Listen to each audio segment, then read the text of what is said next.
हम हमारे बाप दादा जो है हमारे छप्पर के मकान में रहते थे।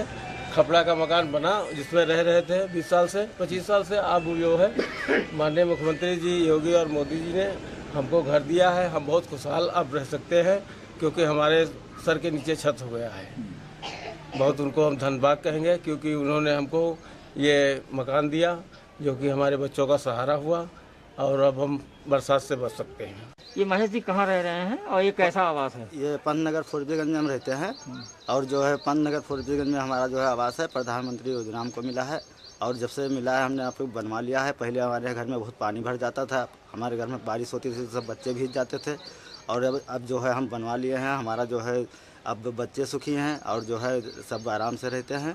और उसके बाद में जो है ये प्रधानमंत्री जो है हमको जो आवास दिए हैं इसके लिए उनको बहुत बहुत धन्यवाद देते हैं। ये कब मिला है, कब से बन रहा है आपका? अब ये हमको लगभग 1 महीना पहले 1-1.5 महीना पहले पैसा मिला है और जब से हम अभी तक बनवा रहे हैं अभी हमको छत डलाना है इसके ऊपर। अच्छा, इसमें क्या आप लोग मजदूर के अलावा आप लोग भी काम करते हैं इसमें? लेबरगिरी? अपन जो काम जरूरत पड़ती है तो लेबर नहीं रख पाते हैं तो अपने हाथ कर लेते हैं।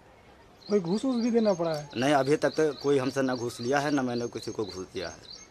प्रधानमंत्री आवास शहरी योजना के अंतर्गत ऐसे लाभार्थी पात्र होंगे जो जिनकी एनुअल इनकम 3 लाख रुपए से अधिक ना हो और उनकी जमीन जो है 30 वर्ग मीटर हो कम से कम और जिनका कभी कहीं भारत देश में कहीं पक्का मकान ना हो।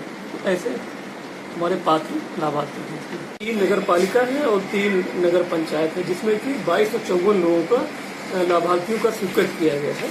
इसमें प्रथम किस्त 50,000 रुपए 587 लोगों को भेजी गई है। द्वितीय किस्त 269 लोगों को 1.5 लाख रुपए भेजी गई है। शेष कार्य चल रहा है, जल्दी पूर्ण होगा तो उनको 3rd किस्त भी दी जाएगी। एक आवास में 2.5 लाख रुपए है। 50,000 पहला है, फिर 1.5 लाख, फिर 50,000।